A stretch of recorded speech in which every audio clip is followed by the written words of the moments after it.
रंगोली, रोशनी, सजावट और मिठाइयाँ, सब कुछ कितना साफ और नया दिखता है। बताइए, यह कौन सा त्योहार है? हाँ, दिवाली। हर कोई सर्दियों की शुरुआत से ठीक पहले इस त्योहार का बेसब्री से इंतजार करता है। हिंदू चंद्र कैलेंडर के अनुसार यह कार्तिक माह की अमावस्या के दिन मनाया जाता है। इस दिन को देश के सबसे बड़े उत्सव के रूप में चिन्हित करने का आखिर कारण क्या है? इसके पीछे की कहानी क्या है? इसके पीछे केवल एक कहानी नहीं, बल्कि कई हैं। इसलिए इसे विभिन्न प्रांतों में विभिन्न धर्मों के लोगों द्वारा अलग अलग मान्यताओं पर मनाया जाता है, लेकिन सबके पीछे सिर्फ एक ही संदेश है। दिलचस्प बात है ना? तो सुनिए ध्यान से दिवाली की कहानी।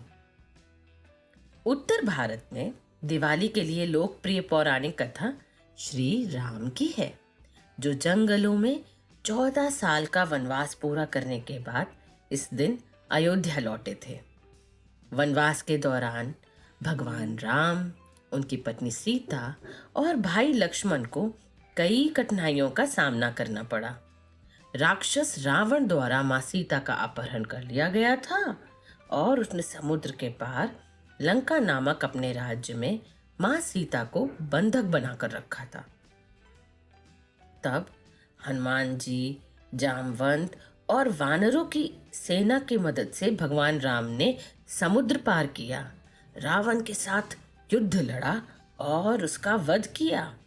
उनकी इस जीत के दिन को विजयदशमी या दशहरा कहा जाता है।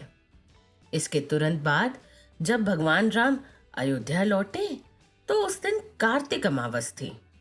रात बहुत गहरी थी, चांद भी नहीं था।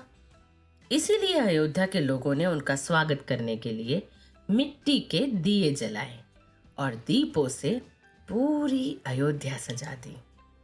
इसीलिए आज भी हम राजा राम की अयोध्या वापसी दीपावली के रूप में मनाते हैं। यह दशहरे के 20 दिन बाद आता है। दक्षिण भारत में दूसरी मान्यता है कि इसी दिन भगवान कृष्ण ने क्रूर राक्षस नरकासुर को हराया था। उस राक्षस को अपनी मां धरती भूदेवी द्वारा वरदान प्राप्त था, इसीलिए वह अजय था। इसलिए युद्ध के दौरान स्वयं भूदेवी की अवतार श्री कृष्ण की पत्नी सत्यभामा को उसे मारने के लिए अंतिम प्रहार करना पड़ा।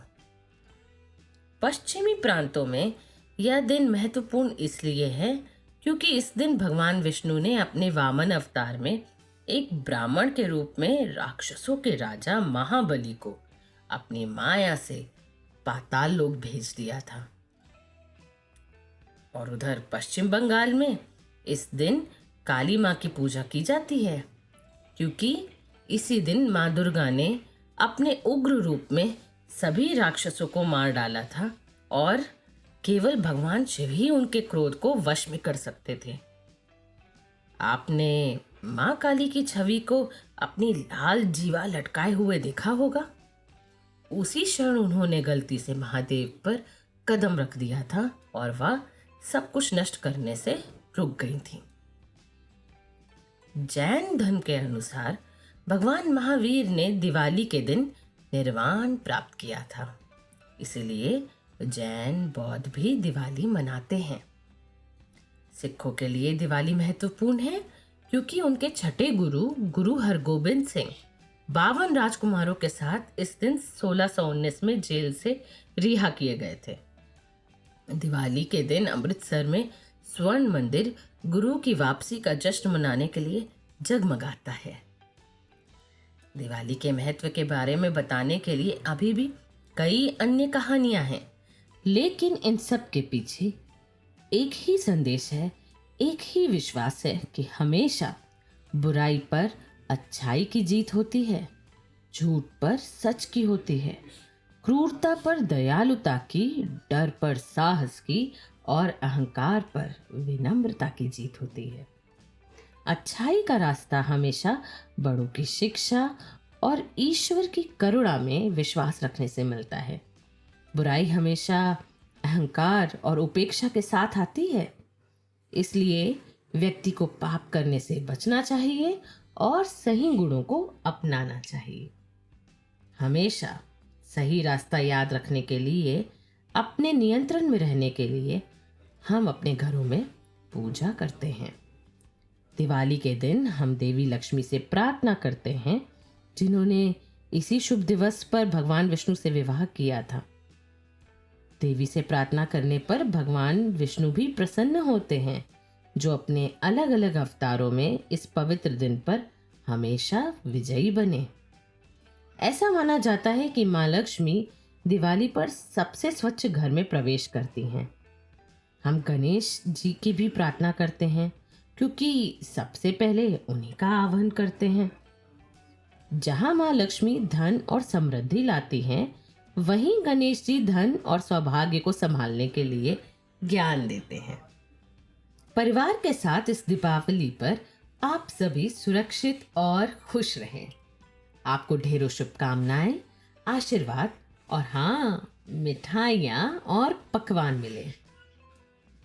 आप सभी को मेरी तरफ से दिवाली की शुभकामनाएं। शुभ दीपावली। मुझे उम्मीद है कि आपको दिवाली उत्सव के पीछे की कहानी पसंद आई होगी और इस त्योहार के रीति रिवाजों के महत्व समझ आए होंगे। धन्यवाद।